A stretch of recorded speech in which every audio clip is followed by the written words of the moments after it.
buenos días, ¿qué tal alumnos? Mi nombre es Daniel Vega, soy abogado. En esta oportunidad soy el docente asignado al curso de contratos que les va a acompañar en todo este ciclo para desarrollar este curso. De igual manera, vamos a desarrollar la primera parte, los instrumentos que han subido ya en nuestra aula virtual. Por ejemplo, el sílabo, la guía de aprendizaje y el cronograma. Posteriormente vamos a revisar algunos detalles sobre lo que se va a realizar semanalmente. Por ejemplo, si ya han podido ingresar al aula virtual, tienen ahí un examen o considerado como autoevaluación.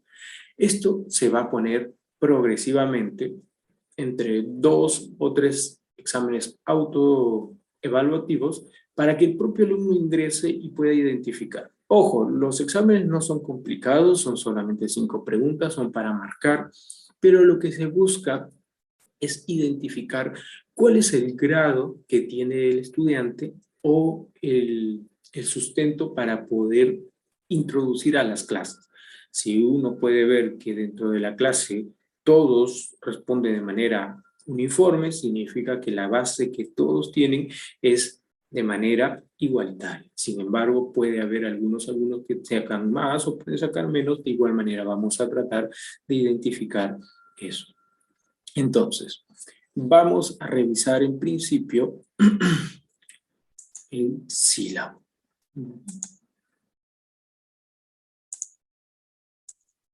Como ustedes han podido ya revisar, recuerden un tema muy importante, es que el sistema virtual ha ayudado mucho. Antes, prácticamente en Perú nos aferrábamos al tema físico, al tema presencial. Sin embargo, este tema virtual ha abierto muchas barreras. Estamos prácticamente dando una clase y algunas personas se pueden conectar desde Lima, algunos desde provincias y demás.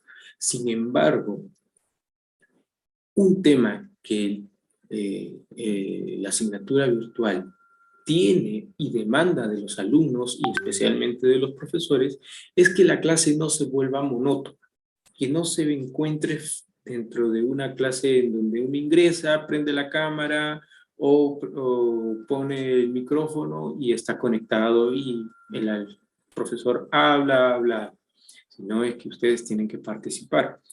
Y uno de los puntos para que ustedes comiencen a participar es identificar el sílabo.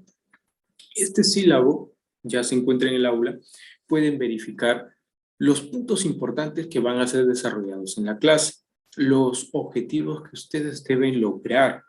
Profesor, entonces lo que yo debo buscar es la competencia, componentes y demás. Sí, alumno, tienes que identificar. Lo que buscamos en este curso es que tú puedas identificar aquellos casos en donde tú puedas aplicar lo que nosotros vamos a compartir, que es el tema de los contratos. Pero no solamente vamos a basarnos en el libro de los contratos, vamos a utilizar determinados artículos de otra parte del código, incluso de otras leyes, para poder sumar a nuestro aprendizaje. Porque recuerden que el derecho es un conjunto de normas jurídicas, por lo tanto, como es conjunto, se tiene que interrelacionar. Las capacidades, contenidos, actividades, y aquí están los temas. Si uno de ustedes desea profundizar o revisar algunos temas que vamos a ir revisando, lo pueden ver en esto. La primera parte del día de hoy es la teoría general de los contratos, ideas principales, para que ustedes puedan ubicarse. Después vamos a ver el consentimiento y esta primera parte, la primera unidad, lo vamos a desarrollar de una manera progresiva. Sin embargo, tal vez la continuación sea un poco diferente. Por ejemplo, elementos constitutivos de los contratos, nosotros inmediatamente vamos a ver los principios y después vamos a ver la oferta, la demanda y todas sus características. Formación y efectos están relacionados al consentimiento, que también lo vamos a ver. Por lo tanto, recuerda, la primera etapa es en sí la pieza o el núcleo del curso. Tengan muy presente estas clases para que ustedes puedan tomar todo esto porque progresivamente a estas reglas generales vas a poder aplicarlo para todo el curso. En la segunda unidad vamos a ver ya los contratos preparatorios, en qué consisten sus reglas, las cláusulas generales de contratación, clasificación de los contratos, cuando estamos frente a un contrato consensual, cuando estamos frente a un contrato constitutivo y demás. La tercera unidad está referida ya al tema de prestaciones.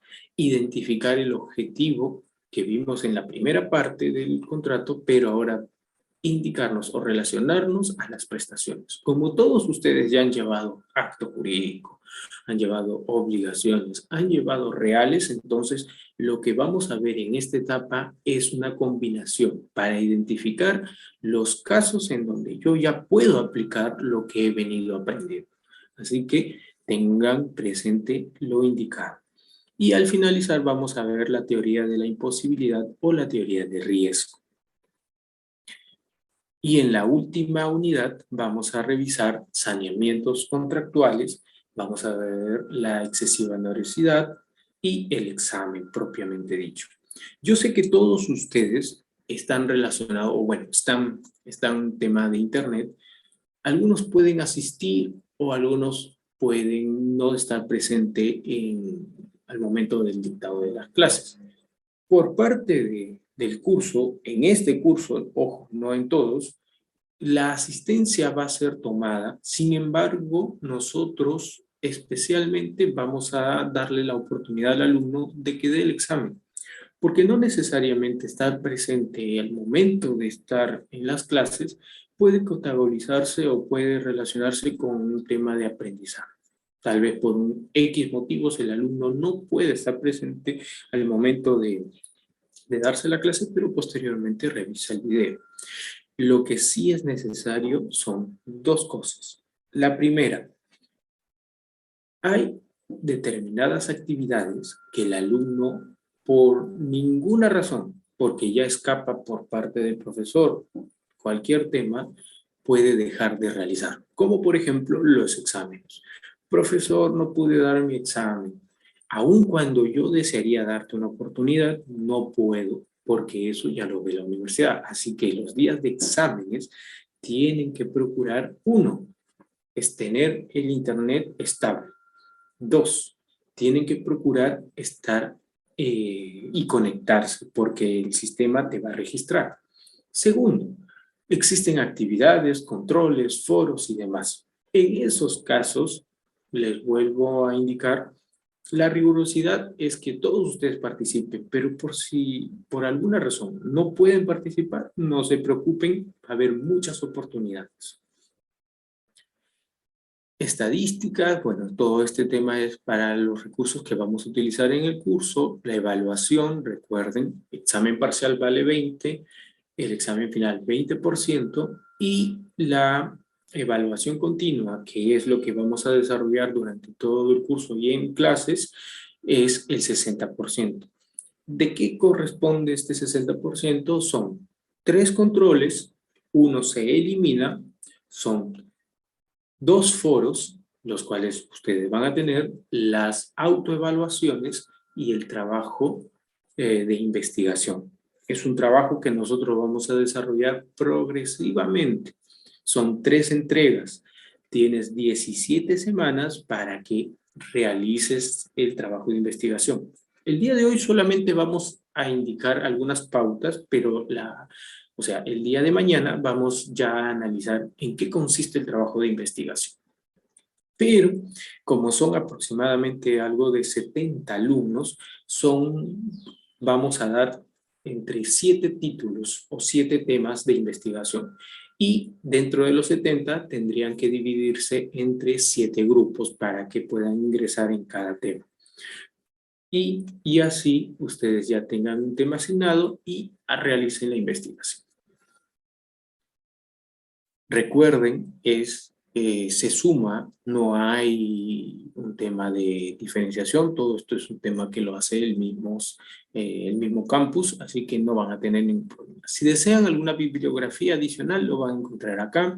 Tienen a Arias Schreiber, De la Puente, Barandarian, Sin embargo, en clase nosotros vamos a desarrollar algunas teorías y doctrinas y especialmente algunos apuntes de otros autores, como la doctrina europea, que nos ha ayudado mucho para que ustedes puedan tomar todo este enriquecimiento de conceptos y desarrollar tanto en los casos como en su trabajo de investigación.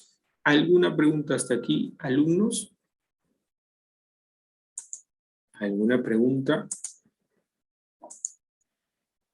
Continuamos.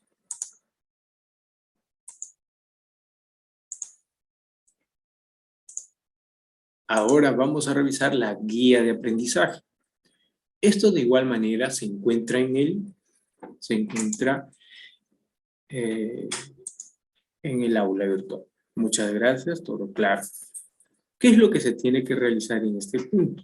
Van a revisar las capacidades, competencias, metodologías y recursos.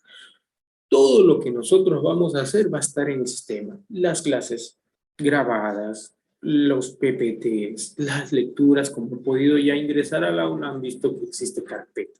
Semana 1 le va lecturas obligatorias, videos, grabaciones, etc. Así que todo el material lo tienen a su disposición. Evaluación. Y es acá. Control de lectura. ¿Cómo va a ser el control de lectura para marcar, para escribir? Va a ser combinado. Al principio va a ser para marcar y progresivamente se va a pedir ya un razonamiento. No voy a querer que en el control pongas qué significa, por ejemplo, el contrato. Entonces tú buscas en la lectura, pones el contrato y copias todo el párrafo. Eso no es. Y de antemano le diga, tengan mucho cuidado. Es preferible que lean la lectura antes del control, porque más seguro que el próximo ciclo ya va a ser presencial y muchas personas se pueden llevar una gran sorpresa porque algunos profesores no te van a dejar dar el examen con lecturas, entonces es preferible que comiences a leerlas. Las lecturas son muy digeribles, no son extensas, pero posteriormente van a aumentar. Tampoco no vamos a dejar una lectura de 100, 200 hojas, no, es imposible. Yo sé que todo el mundo trabaja, estudia, tiene muchas responsabilidades, pero vamos a considerar eso. Entonces, recuerden, lean las lecturas porque de ahí no solamente va a venir el tema del control, sino que te va a ayudar en tu desarrollo del día a día y de los casos.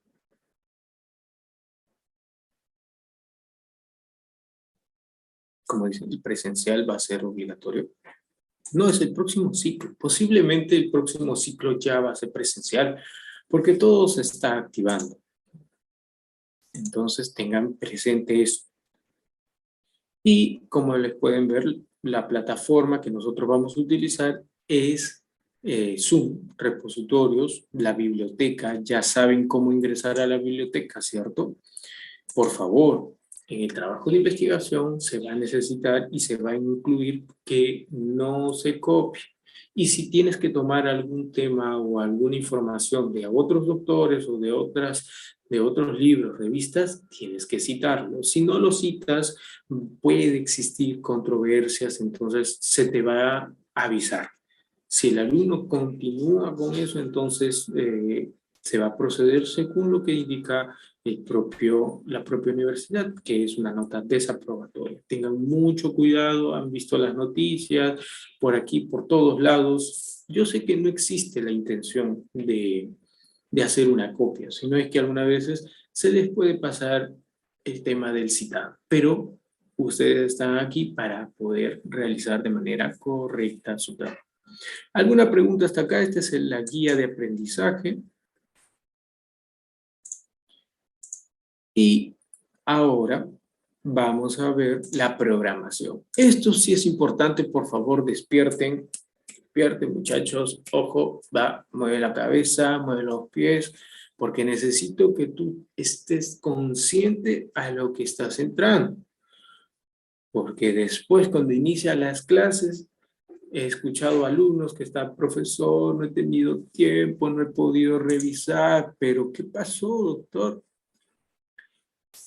Usted no ha revisado la guía de aprendizaje, no ha visto el cronograma. No, profesor, no lo he revisado, pero si está en la pantalla y se pone, profesor, ya no puedo, estoy a punto. ¿Cuánto necesitas para aprobar? Necesito 18. No, ya no se puede aún. Ni con un milagro podemos ayudar. Entonces tengan cuidado.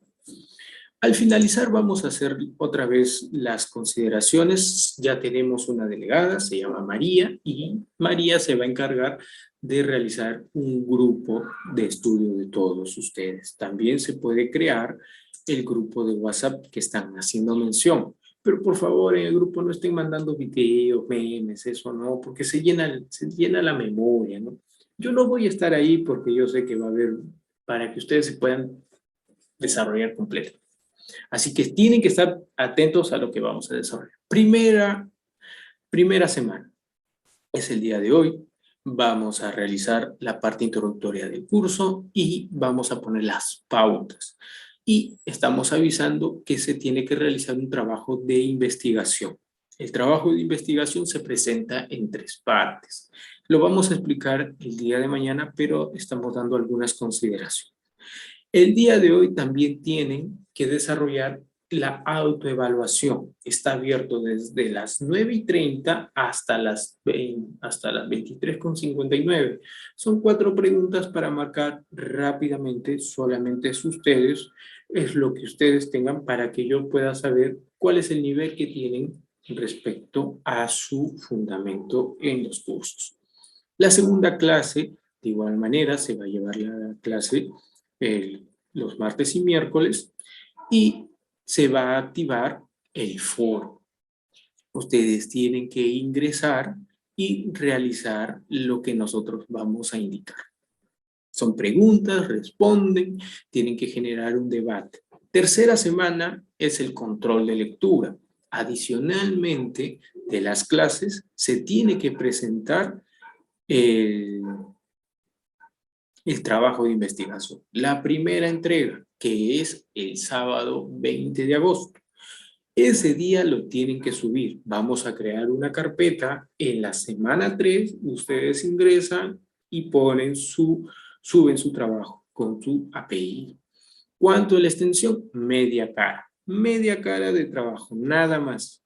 Profesor, quiero poner una cara, 2 caras. Bueno, tu consideración, pero lo único que se necesita es media cara. Cuarta semana, las clases de igual manera, y se van a dejar los casos tanto en clase con algunas consideraciones para que aquel alumno que responda y continúe en su participación pueda tener un promedio considerable.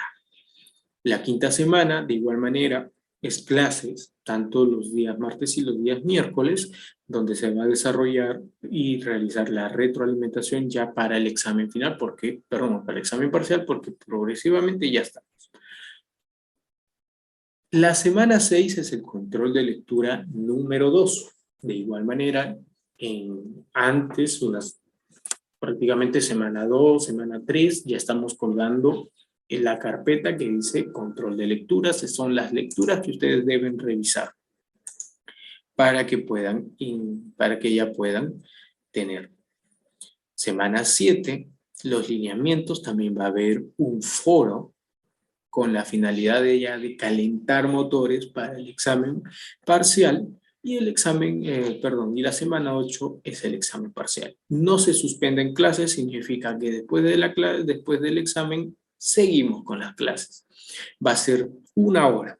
¿Cómo va a ser el examen parcial? Va a ser casos, va a ser preguntas múltiples para que ustedes puedan desarrollar.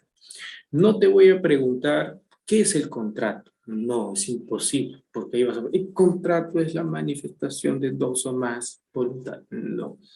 Yo te puedo preguntar cómo puedes aplicar lo que hemos aprendido sobre los casos especiales. Pero recuerden esto, como les dije, ese día procuren, 1, tener internet estable, porque el examen, los controles se realizan en hora de clase, pero los foros, la autoevaluación y demás actividades no en clase, así que lo puedes desarrollar durante todo el día y tienes toda la holgura. Semana 7, de igual manera, ya para que ustedes puedan realizar, es Tenemos las dos clases del día martes y del día miércoles. La semana 10 tenemos el tercer control de lectura. Es el último, ya no hay más. Y las clases de igual manera con los casos. Y la semana 11 es la entrega final del trabajo de investigación. ¿Cuánto en total debes presentar? Solo 5 hojas. 5 hojas de desarrollo, nada más. Ojo, y mañana le voy a explicar en qué consiste el trabajo de desarrollo. No es muy complicado, lo único que buscamos es que el alumno pueda desarrollar la investigación.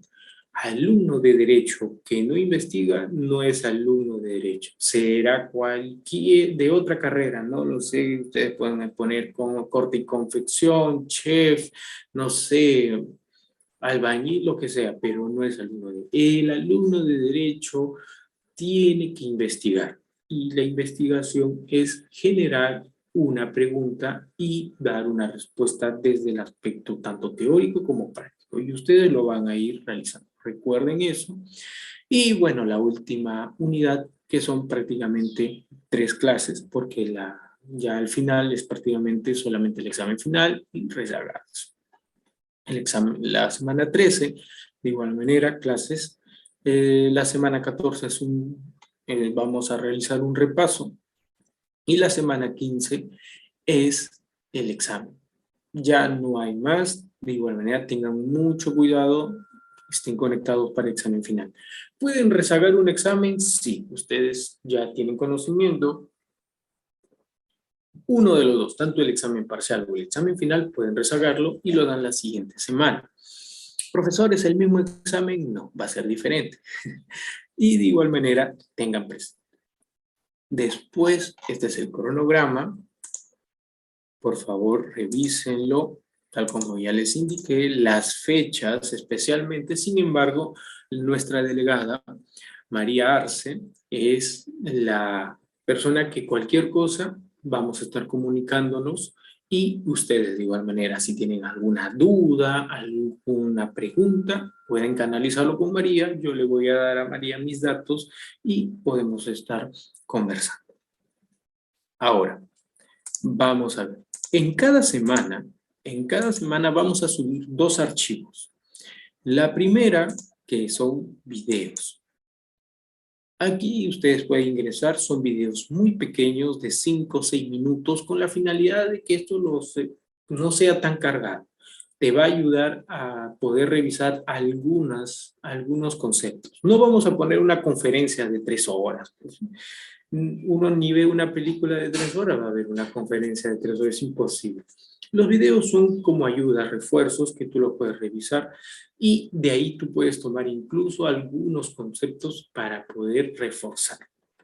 De igual manera, vamos a dejar enlaces. ¿Qué son los enlaces? Son algunas revistas o algunos apuntos que son de mucha importancia, porque eso también te va a ayudar a reforzar. Por ejemplo, en la primera parte, que es esta semana, revisen el consentimiento y el contrato en general. Son los más importantes. Y el segundo enlace, ya de por sí, si lo lees, estarías preparándote para el control de lectura, porque de ahí vamos a tomar algunos. Y los enlaces complementarios, perdón, y los enlaces complementarios que también te pueden ayudar para que tú puedas reforzar el tema de lo completo. ¿Correcto?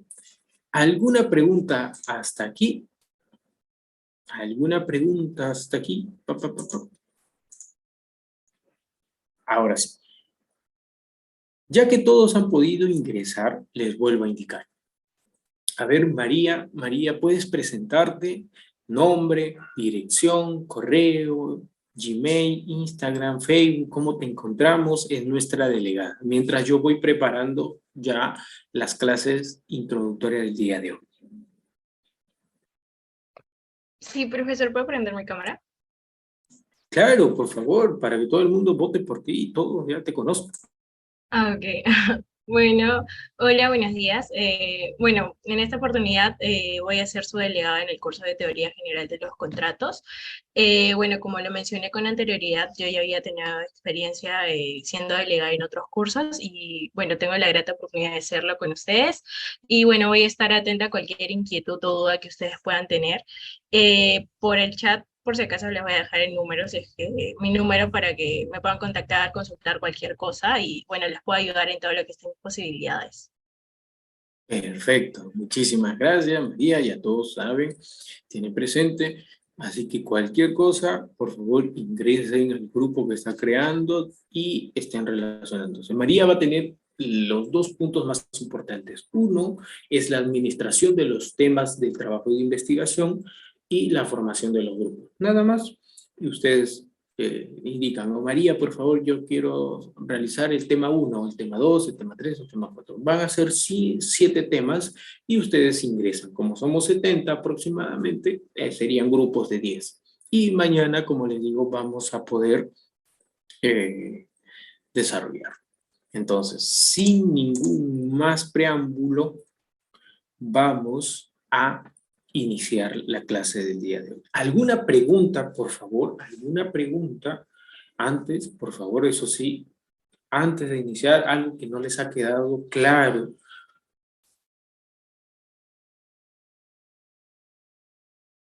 Ninguna. Excelente.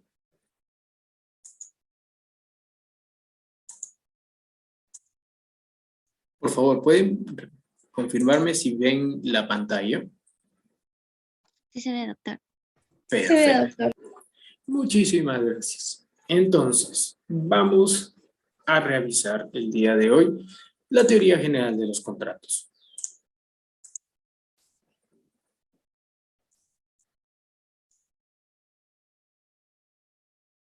Como ustedes pueden ver ahí, es un tema, o bueno, hemos tratado de desarrollar así amplio, porque el derecho no solamente es el Código Civil, sino que existen ciertos conceptos que han tenido o han realizado un avance progresivo. Y eso ustedes tienen que tener. El día de hoy lo que vamos a hacer es una parte introductoria para que ustedes puedan identificarse en el escenario donde estamos, para ingresar a la teoría ya de los contratos. Vamos a revisar el origen, vamos a revisar las doctrinas, el negocio jurídico, prácticamente las teorías respecto a esta materia y vamos a culminar con algunas partes o algunos pincelazos del curso.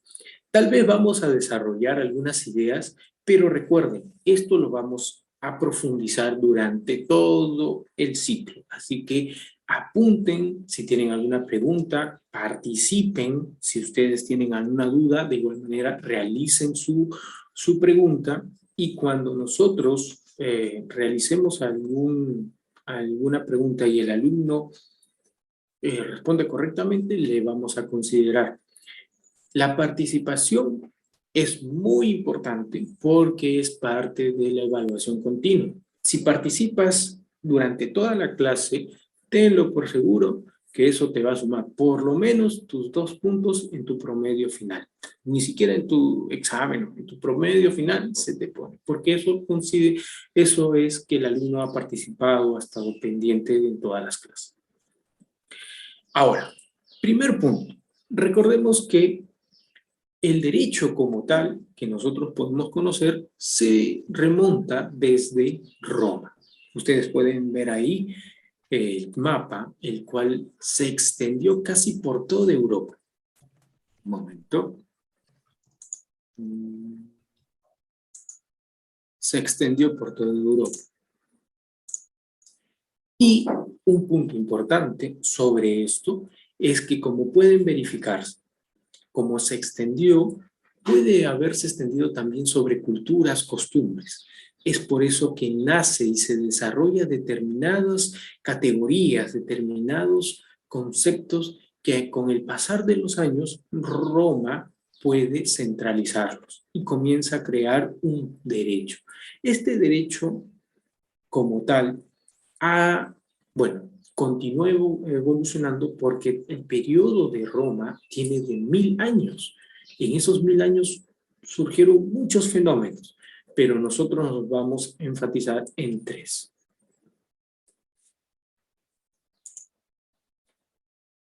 Por ejemplo, la monarquía, república y el imperio. Y nuestro derecho que nosotros conocemos el día de hoy nace en la primera etapa, donde se comienza a formar la monarquía como tal. Posteriormente, la república y el imperio son etapas en donde Roma progresivamente sufre muchos fenómenos. Nace el tema de la política y demás fenómenos que lo que hacen es que trate desde la parte de organización consolidarse. Sí tuvo una muy buena etapa, sin embargo, con el pasar de los años, los pueblos buscaron independizarse de Roma como tal y el imperio cayó. Por lo tanto, recuerden, las institutas, el digesto está en la primera etapa y esa es la etapa que nosotros estudiamos.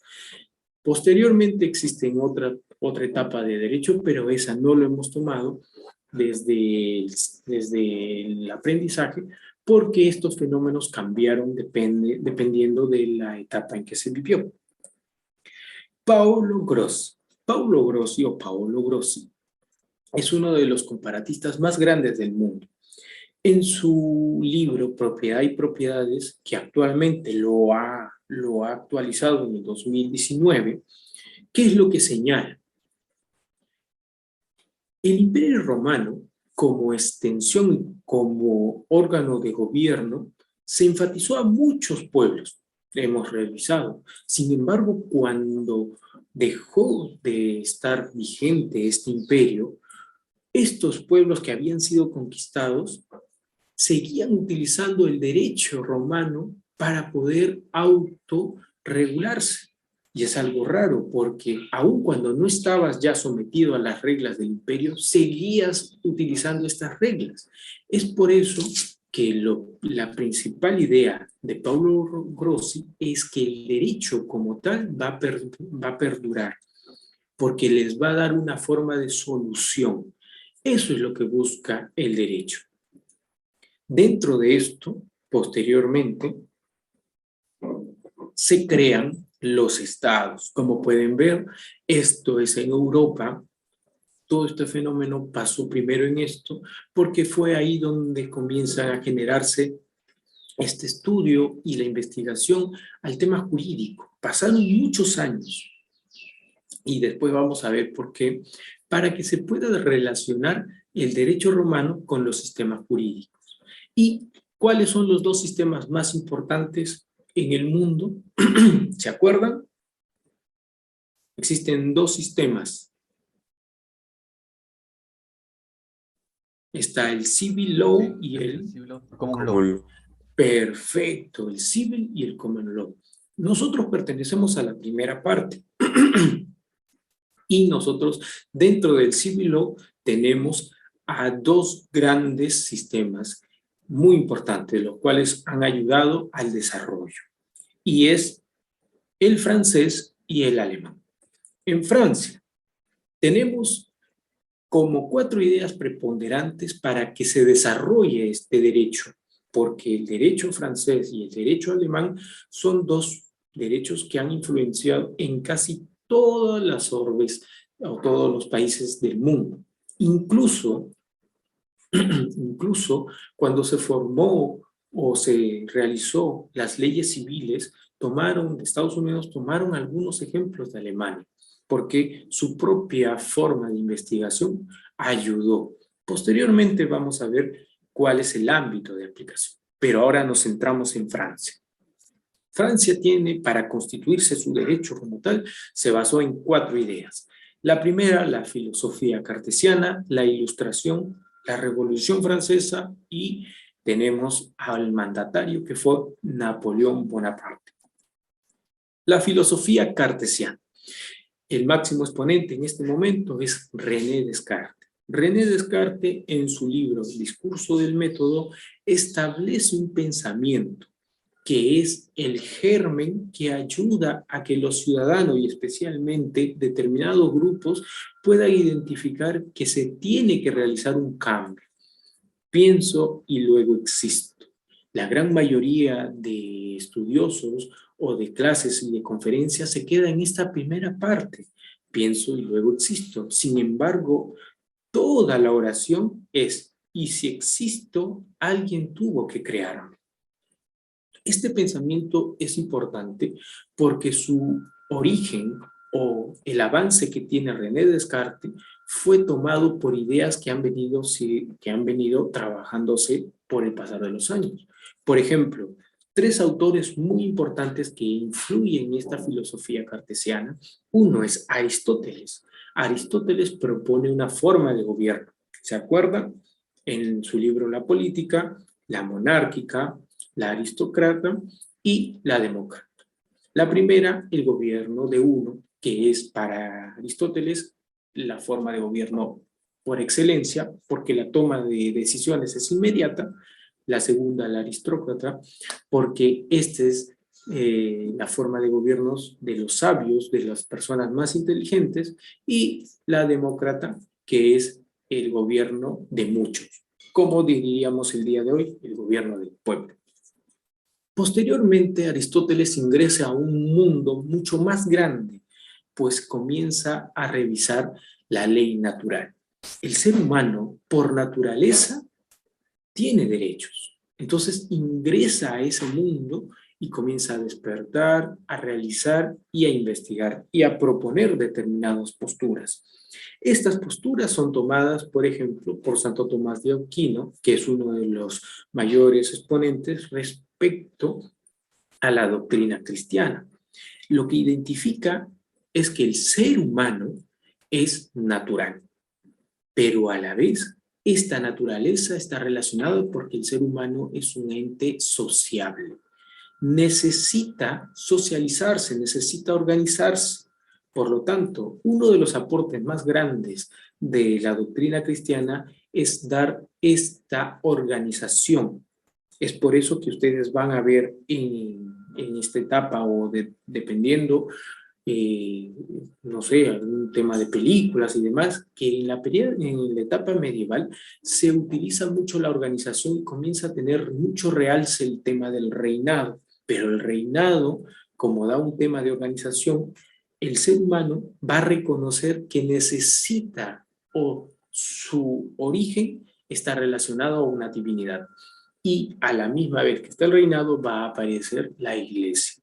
La iglesia como tal ha tenido muchos aciertos, algunos han sido muy controversiales, como no ha tenido aciertos. Sin embargo, esta es la evolución del derecho como tal. Posteriormente, nace un pensador que se podría decir que da el primer pincelazo sobre esta teoría del discurso del método, que es Averroes. Es un autor musulmán del siglo XII que él genera o realiza una obra, Destructios Destructiones. Si lo realizas una traducción literal, es destruyendo lo indestruible. Sin embargo, eso no es lo que quiso decir, sino es refutando lo irrefutable. Lo que buscó Averroes en ese momento existen dos ideas muy importantes. La primera es la razón y la segunda es la fe. Existirán ciertas situaciones que desde la razón podrán ser estudiadas y fundamentadas. Sin embargo, desde la fe no. Y de igual manera, existirán circunstancias que la fe podrá dar una respuesta, pero no con la razón. Estas no se contradicen, sino que se complementan. Posteriormente, y como último autor, nosotros podemos encontrar a Hugo Grocio. Hugo Grocio toma estas ideas y toma en su libro Derecho de la Paz y Derecho de la Guerra, un momento, ¿qué es lo que determina? Que el ser humano, de igual manera, es un ente sociable, pero al socializarse puede generar controversias. Y es por eso que esto necesita una organización y propone la estructura, y esta estructura es el Estado como tal. El Estado ya ingresa para posicionarse, para darle una un tema de organización al ser humano. El ser humano va a aceptar esta creación para que él pueda vivir, para que pueda socializarse. Un punto muy importante es que Hugo Grocio abre la puerta, porque después vamos a ver por qué, al tema espiritual. No es un tema espiritual divino, no. Al tema espiritual, ¿en qué sentido? Que el ser humano, aún cuando pueda tener o no, dependiendo la orientación que cada uno tenga, un origen divino, tiene algo que ni Dios puede cambiar. Hugo Grocio identificó ese elemento como el discernimiento. ¿Y eso qué es lo que genera?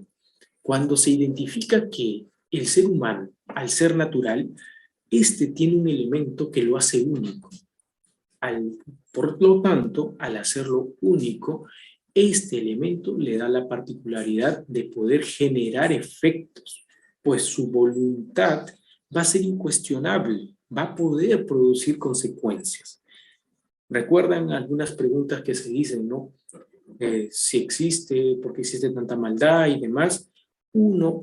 Esta respuesta ya fue dada hace más de 500 años, porque el ser humano es un ente socialmente responsable.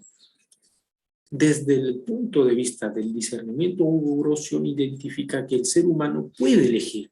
Por lo tanto, es un ente que piensa, es un ente que razona. Por lo tanto, entramos a esta primera idea. Este es el germen, como les digo, para que se pueda generar el sistema francés y todos los conceptos que ustedes pueden ya analizar. La segunda idea es la ilustración. La ilustración tiene dos representantes. Está Montesquieu y tiene a Juan Jacobo Rousseau. Montesquieu, su obra más importante fue El espíritu de las leyes, y Juan Jacobo Rousseau tiene el contrato social. Tal como lo hemos ya revisado, Montesquieu, él propuso, en un momento del desarrollo ya de la propia organización, dijo, esto es demasiado poder, pero el poder no lo puedes extinguir, no lo puedes anular. ¿Qué es lo que haces si tienes demasiado poder? Lo divides, porque necesitas continuar el poder. Por lo tanto, él propuso en 3 divisiones. ¿Se acuerdan cuáles son las 3 formas de división del poder? Poder ejecutivo, parlamentario. Por legislativo y judicial. Perfecto. Montesquieu propuso eso. Dijo, hay que dividirlo para que de esa manera cada uno de estos pueda realizar las funciones que corresponden, porque todo antes lo determinaba o estaba concentrado en el rey. Él podía ver todo, sin embargo, no se puede dar basto. Es imposible. Es por eso que, lamentablemente, en esos años todos avanzaban según vivían como querían y demás. Montesquieu propuso esto.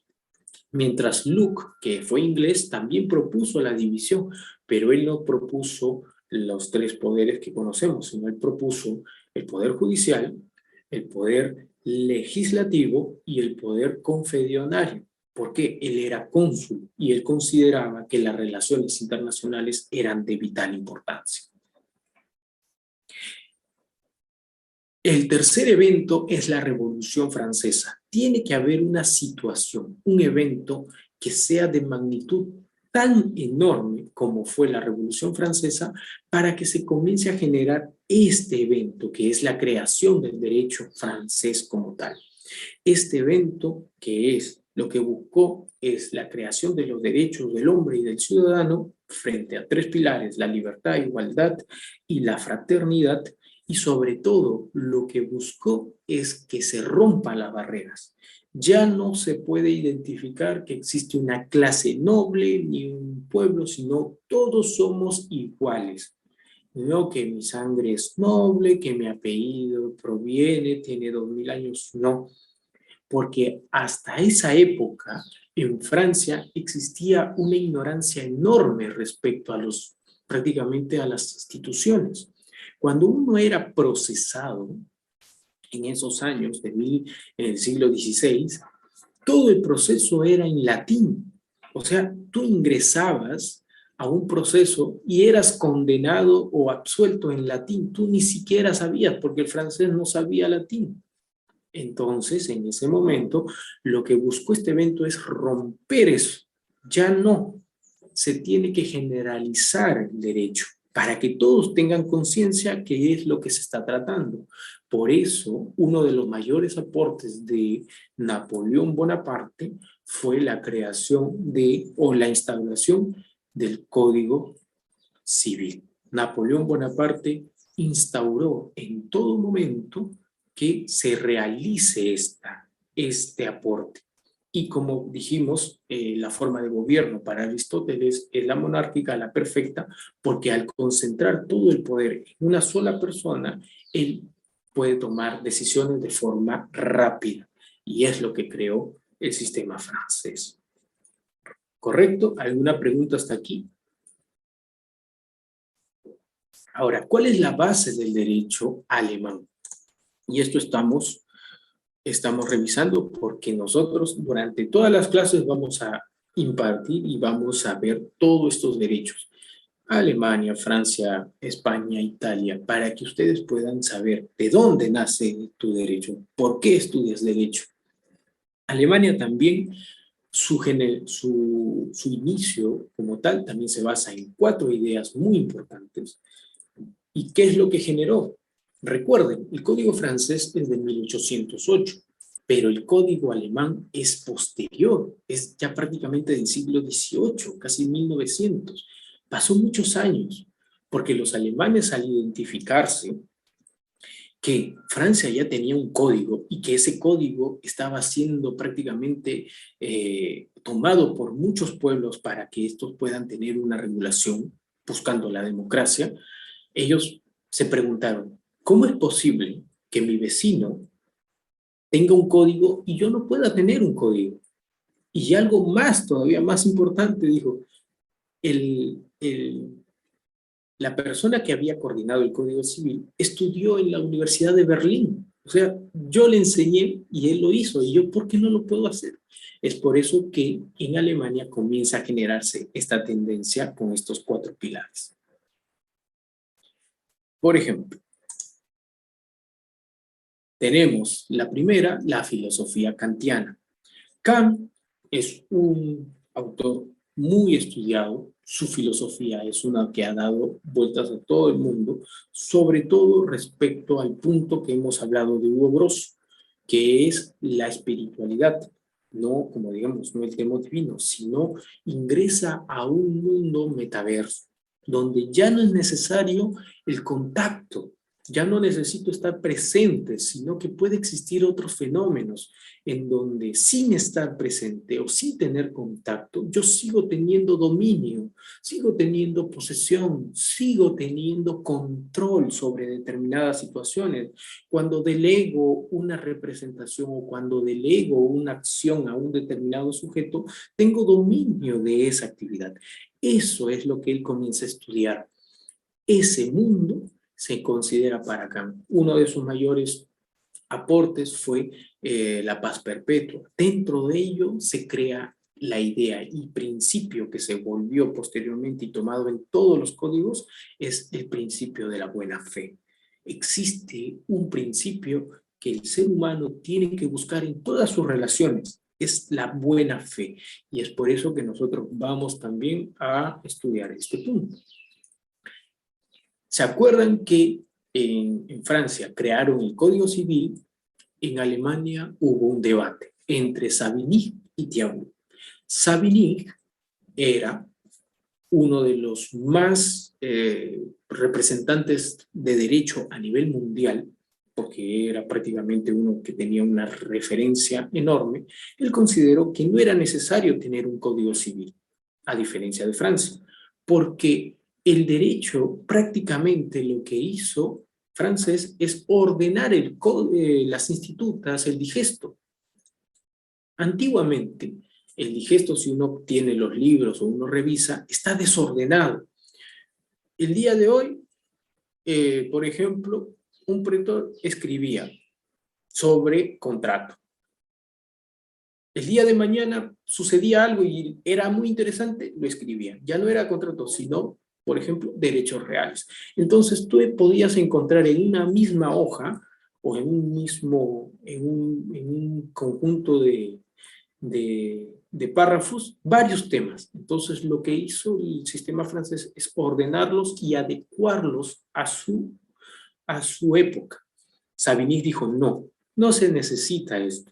Lo que se necesita es, si nosotros seguimos con las mismas normas del derecho romano, que es los glosadores y los posglosadores, entonces nosotros tenemos que aplicar eso, no necesitamos. Sin embargo, Thiabout dijo, no, necesitamos actualizar porque esas normas, aun cuando son unos pilares importantes, esta época es totalmente diferente a la que se vivió. Y tuvo que fallecer Savigny porque su importancia, él fue ministro de justicia en el Imperio Prusiano, no evitó la creación, por eso demoró la creación del Código Civil. Pero el tiempo le dio la razón a Thiabout, porque uno de los puntos más importantes que se analizaron posterior de la década de 50 de este siglo es que aun cuando nosotros podamos tener las normas o los principios romanos, tenemos que actualizarlo. Por ejemplo, uno de los debates que se dieron fue el tema de la inseminación artificial. En Roma nunca lo iban a regular, nunca se iba a poder ver cuál es el ámbito. Sin embargo, desde la época 50 en adelante, esta práctica se desarrolló de manera grande. Entonces, ¿qué es lo que sucedió? Tenías que actualizar. El segundo evento, a diferencia de Francia, que tuvo la Revolución Francesa, en Alemania se impartió esto, la universidad. ¿Qué es lo que sucedió? Una de las universidades, bueno, uno de los aportes más grandes de Alemania son sus universidades. Algunos de ustedes, yo sé que gran mayoría puede dominar también un idioma extranjero, pero yo les insto a que puedan dominar, si no es el italiano, traten de estudiar el alemán y el francés. Son idiomas que te van a abrir muchas posibilidades. La universidad trató de unificar Berlín, Frankfurt y demás para que se puedan generar estos conceptos. En la Edad Media y especialmente desde el siglo XV hasta el siglo XVIII, las universidades alemanas eran las más importantes del mundo porque se emergían muchos conceptos, se crearon muchos pensamientos muy densos, se daban en esto. Y la universidad trató de impartir dos ideas importantes. La primera, que es la propiedad. El uso o la forma de la propiedad es muy importante para un Estado. Y especialmente el derecho de la construcción, porque este es un detonante para que el Estado o una nación pueda desarrollar sus actividades. Y el segundo, la hipoteca.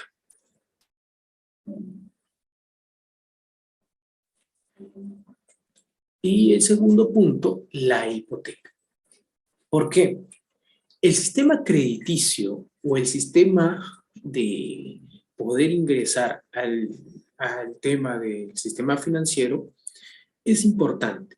Sin embargo, en Alemania, lo que formó o es pieza clave al sistema financiero es este artículo. No se verán afectadas las reglamentaciones nacionales que prohíben la carga de la propiedad más del valor del límite.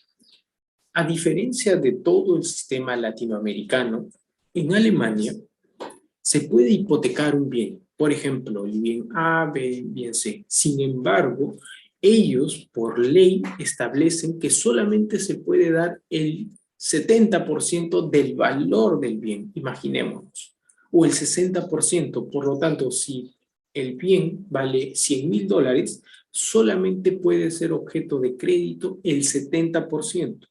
Y el banco nunca te va a dar el máximo, siempre te tiene que dar el mínimo o una parte. Por lo tanto, te estaría dando como crédito 30,000, 40,000 de dólares, que si en algún momento existe un incumplimiento, el margen para que el bien pueda responder a esta deuda pueda ser considerado. De esa manera ustedes ya pueden identificar que el sistema alemán tiene esa piedra dura en el tema financiero, cuidan mucho el tema crediticio. Y como representante, de igual manera, tenemos a Otto Bismarck, que es el canciller de hierro. Él también tomó las decisiones más consideradas en el Imperio Prusiano. Hasta aquí son los dos sistemas más importantes, el francés y el alemán. Ahora sí, vamos entrando progresivamente al curso. ¿Se acuerdan ustedes del negocio jurídico? ¿Qué es el negocio jurídico? ¿Alguno de ustedes desearía participar? Recuerden que yo lo estoy apuntando.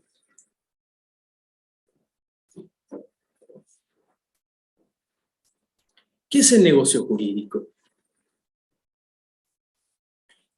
Participen, no se preocupen, porque como no puedo ver, solo activen el audio. Doctor, buen día. ¿Qué tal? A ver, un negocio jurídico es cuando existe una declaración de voluntades con que las partes se proponen para poder conseguir un resultado mutuo, ¿verdad? Perfecto, muy bien. ¿Alguna otra consideración? Sí, doctor, yo considero de que está relacionado al acto jurídico, como mencionó el compañero, de que ambas partes manifiestan su voluntad para poder llegar a un acuerdo de mutuo beneficio. Perfecto. Muy bien, Víctor. Justo las dos participaciones están muy bien. Víctor y también su compañero, ya les estoy apuntando, el negocio jurídico nosotros como tal lo hemos venido estudiando. Sin embargo, vamos a hacer algunas revisiones para que ustedes puedan complementar estas ideas. Y esto se va a hacer reflejado al momento de analizar el contrato. El negocio jurídico tiene 4 teorías. La primera es los perceptivistas. ¿Qué es lo que dicen los perceptivistas? El ser humano, desde cuando ya hemos revisado, por su propia naturaleza, puede crear determinados efectos. Y esos efectos dentro del mundo se va a considerar como normas.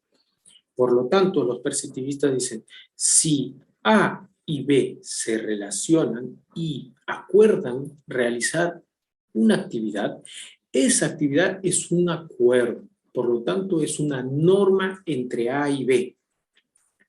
¿El Estado participó para que se pueda generar esta norma? No.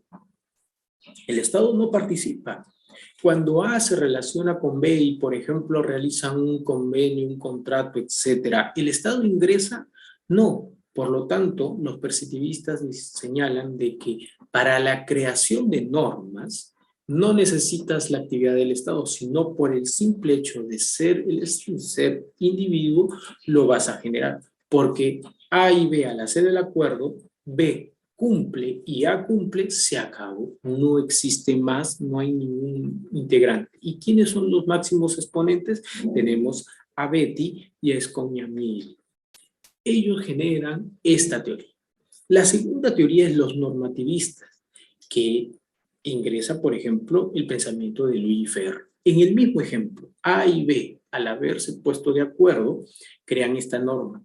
La pregunta es, ¿qué pasa si B no cumple? A, ¿qué puede hacer? Porque los perceptivistas es una estupenda teoría, sin embargo, cuando todo cumple, pero cuando sucede un incumplimiento, A le tiene que pedir a B que cumpla. Esta norma es obligatoria cuando la persona lo realiza de forma voluntaria, pero cuando esta persona, la segunda, se rehúsa, ¿qué sucede? A tiene que intimarlo, tiene que ir a agarrarlo de la cabeza, hacerlo. ¿Qué sucede? Es ahí que los normativistas ingresan y dicen, para que tú puedas crear una norma, el Estado te tiene que autorizar y reconocer tal evento.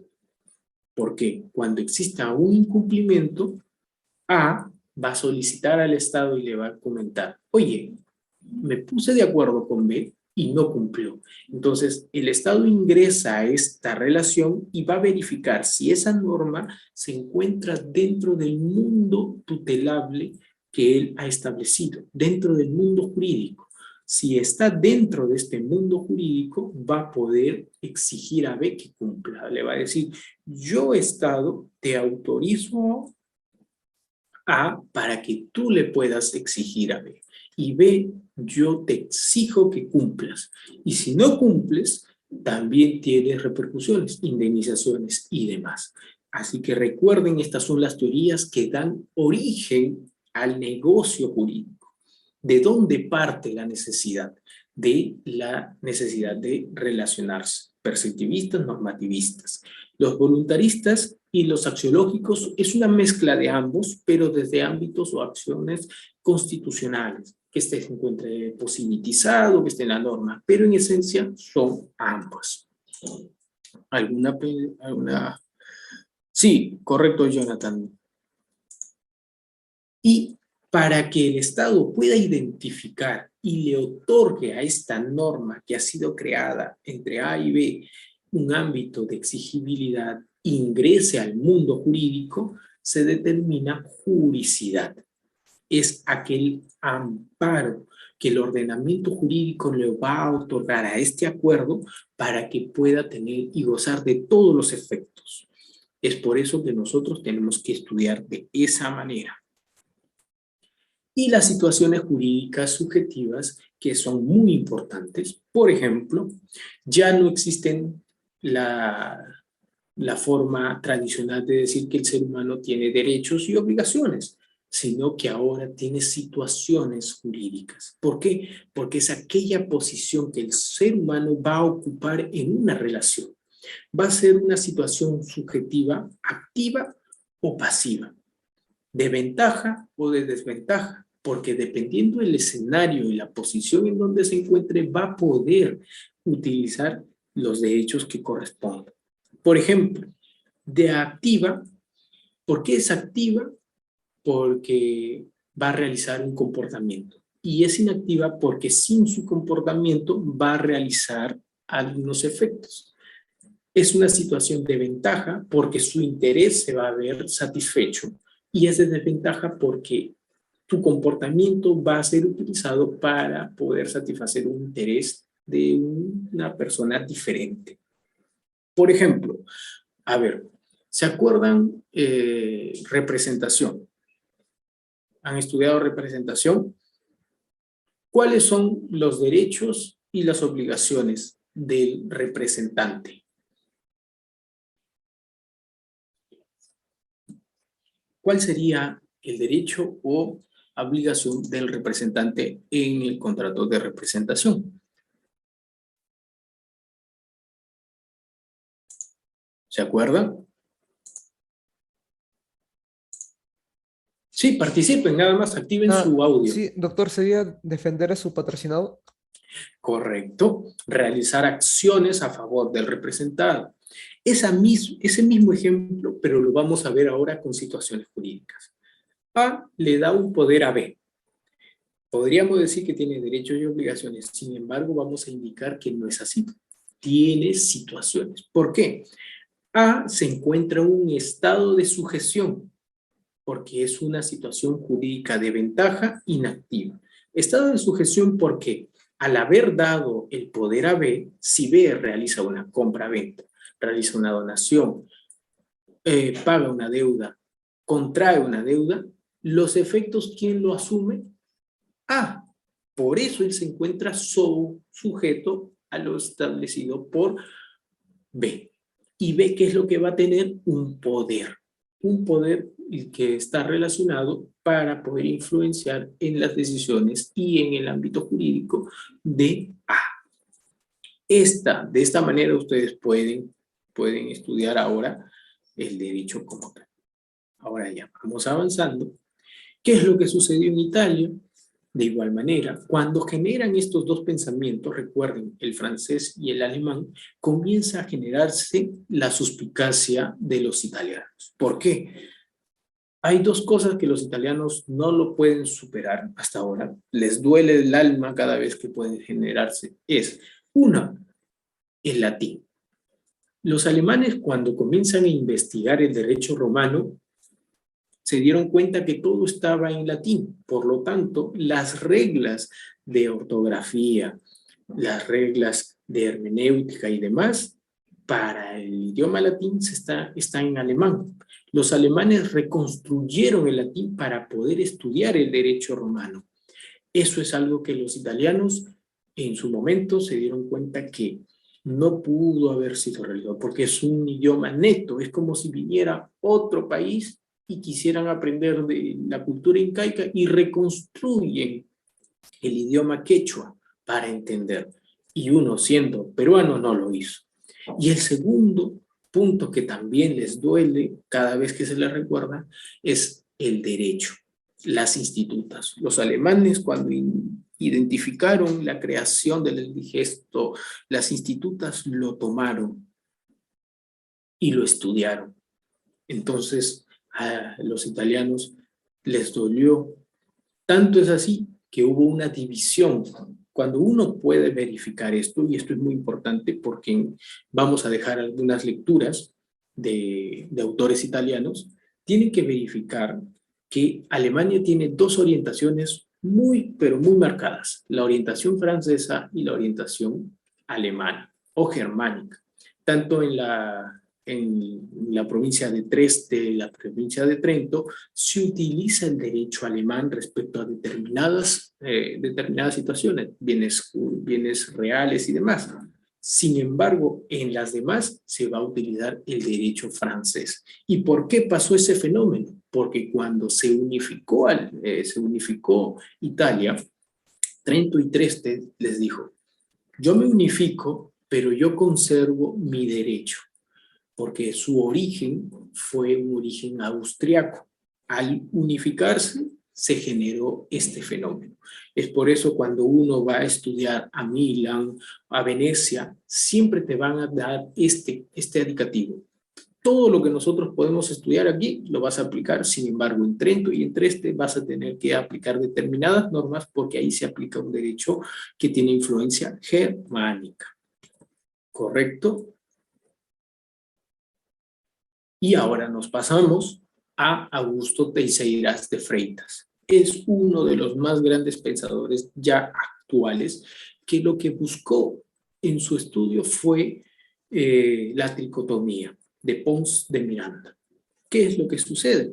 Nosotros estudiamos al acto jurídico o negocio jurídico sobre sus remedios, la nulidad y anulabilidad, ¿cierto?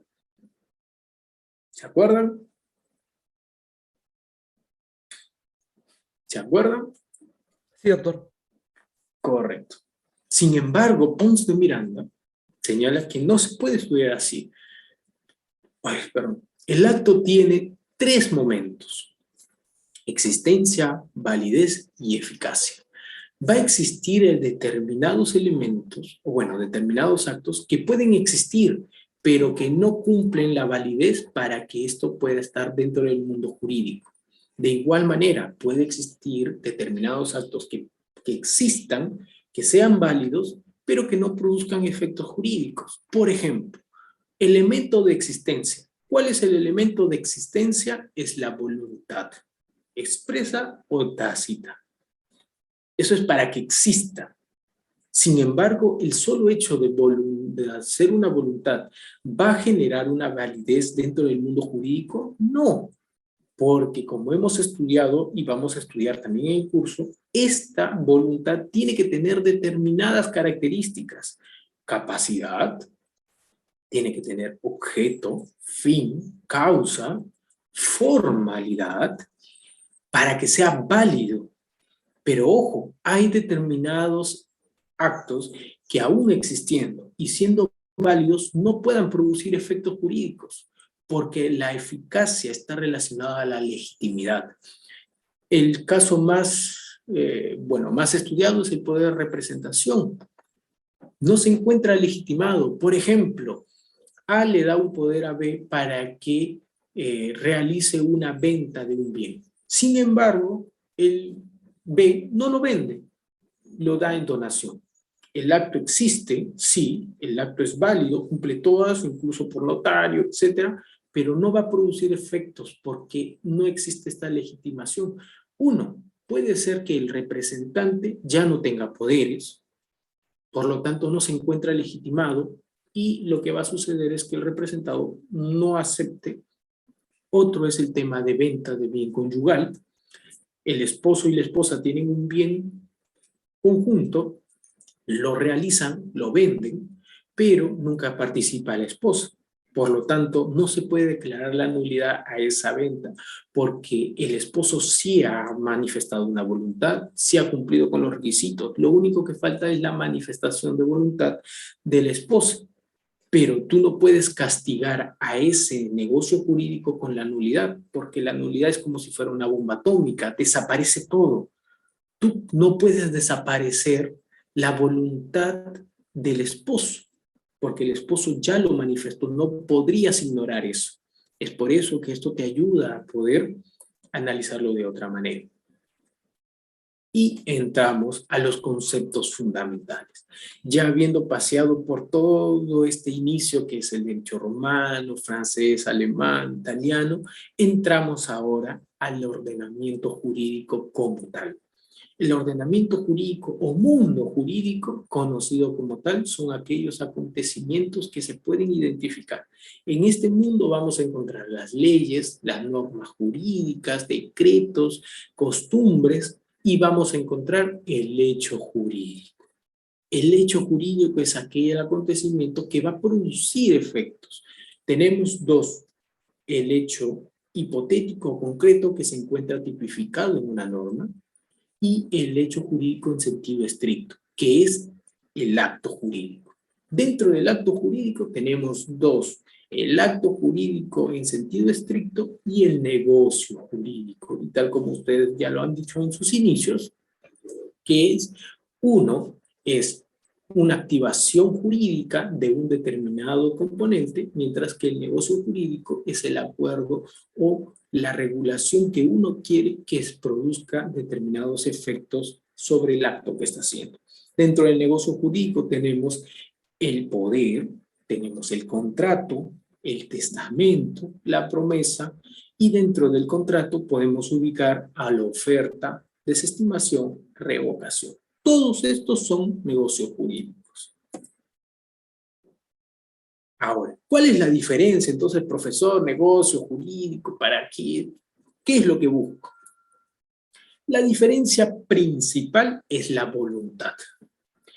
Mientras que en el acto tienes una libertad y un querer, en el negocio tienes un conocimiento y un entender. ¿Por qué? La diferencia principal es que en el acto jurídico el ser humano tiene una declaración de voluntad, pero para que se realice determinada actividad que ya está regulada. Por ejemplo, el matrimonio. Uno se casa, manifiesta su voluntad, pero los efectos no los controla porque ya se encuentra tipificado en la norma. Tienes obligación A, B, C, D, conyugal, tú, tu esposo, derecho al celular, correo, y todo, ya está regulado. Mientras que en el negocio jurídico puedes regularlo, puedes dar un sentido al efecto que tú quieres que se produzca.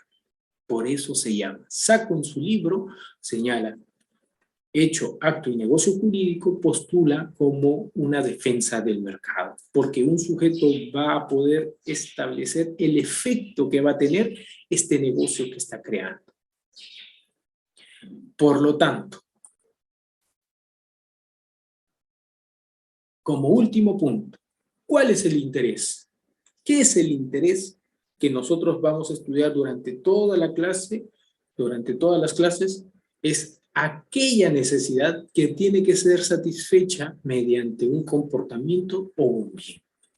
Por lo tanto, Santos Jr., que es uno de los autores portugueses muy relevantes, postula que el elemento característico en un negocio jurídico es la reglamentación de intereses. Yo reglamento este negocio jurídico porque yo quiero procurar un efecto determinado. Por ejemplo, en el tema de representación, yo deseo que se realice el representante determinadas acciones, A, B, C, D. Yo lo determino. Sin embargo, en el contrato sale de escena esta voluntad, este interés individual, porque lo esencial en el contrato va a ser la confluencia de intereses.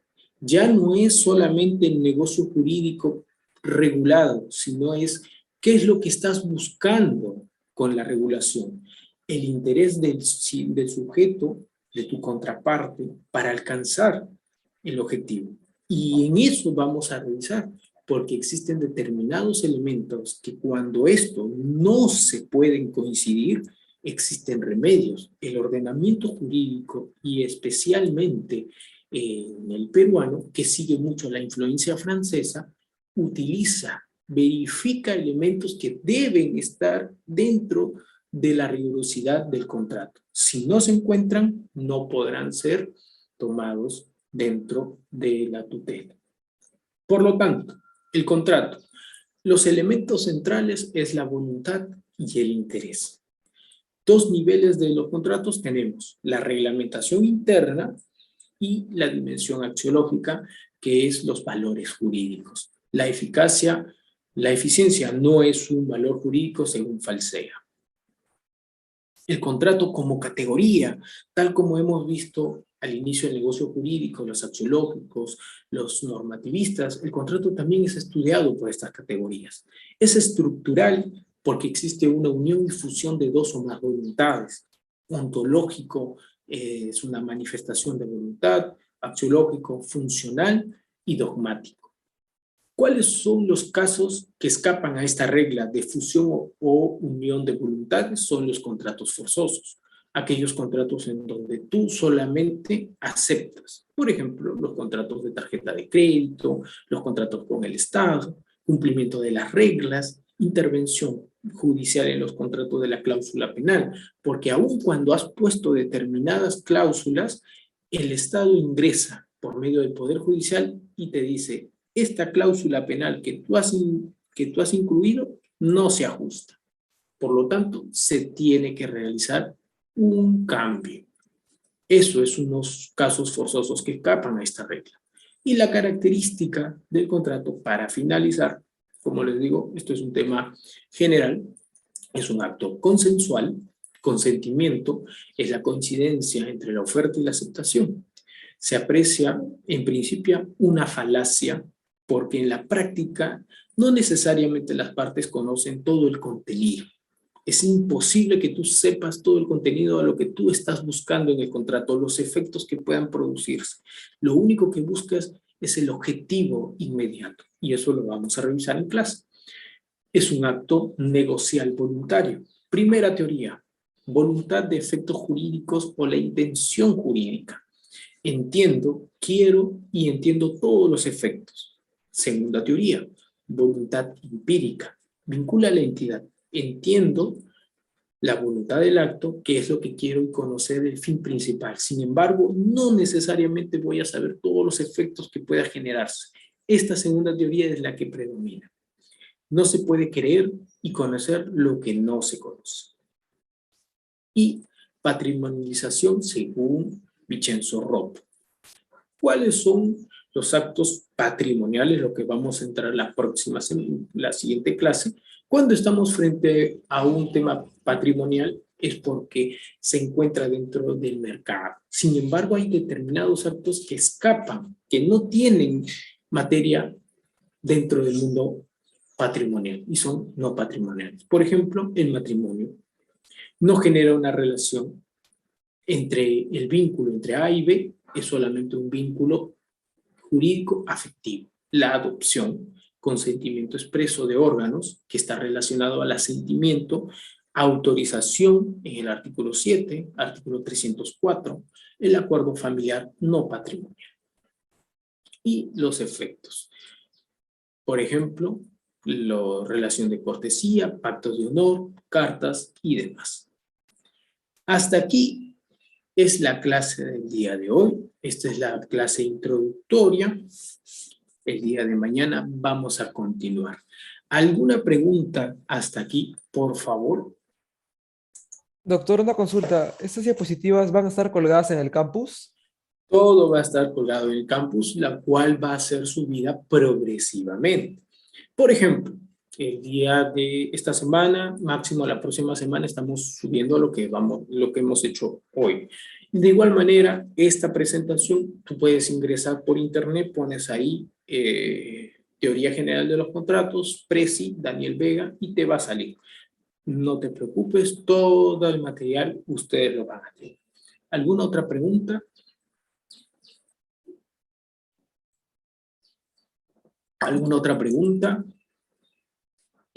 Activen su micro, no se preocupen, yo estoy aquí atento. Sí, doctor, yo tengo una pequeña consulta. Sí, Sí. En cuanto a la diferencia entre el acto jurídico y el negocio jurídico, según sobreentendí por la cátedra, por la explicación que nos acaba de dar, que mientras que en el acto jurídico ya están establecidos los lineamientos o las prerrogativas jurídicas, porque ya están establecidas ya. En cambio, en el negocio jurídico ello puede ser modificable o maleable de acuerdo a los, in- al resultado jurídico, en base al ordenamiento jurídico, se da una autorregulación de los intereses propios, ¿no?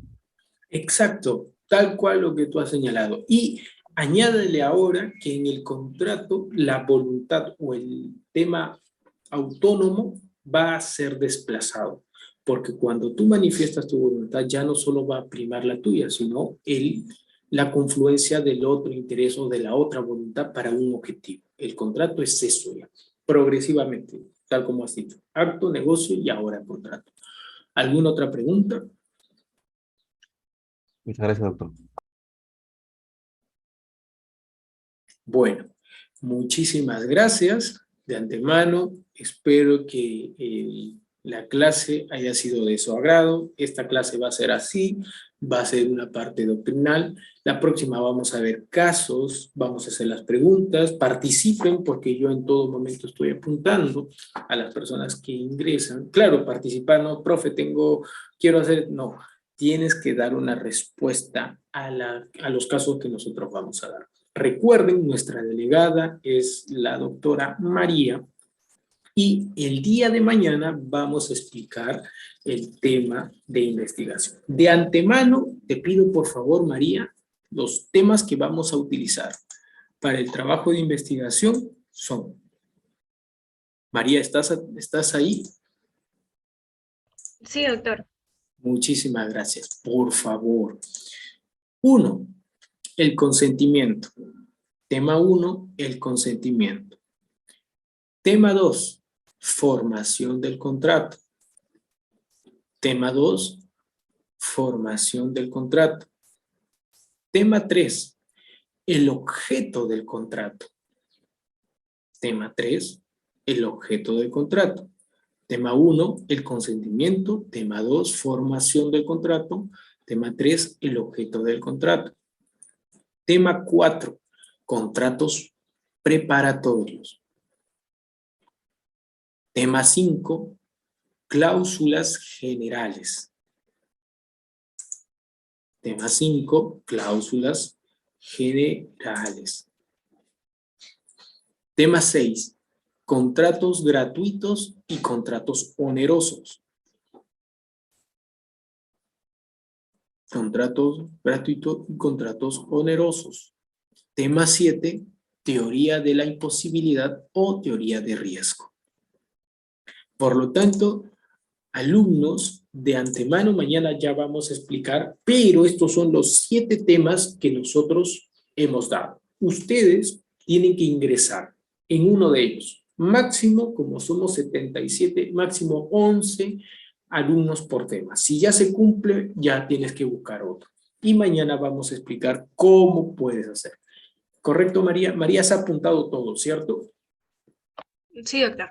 Perfecto. Entonces, por grupo de WhatsApp, ustedes eligen su tema. María, por favor, colócame el número 1, 1, 2, 3, 4. Una vez que se complete, ustedes lo ven. Pero mañana revisamos entonces. muchísimas gracias. De antemano les agradezco todo el tiempo que han tenido y nos vemos el día de mañana a la misma hora. Muchísimas gracias. Cuídense mucho. Hasta luego, doctor. Buen día. Gracias, Chao. doctor. Hasta luego. Gracias, Hasta doctor. luego, doctor. Doctor, muchas gracias. Hasta luego, doctor. Gracias. Hasta mañana.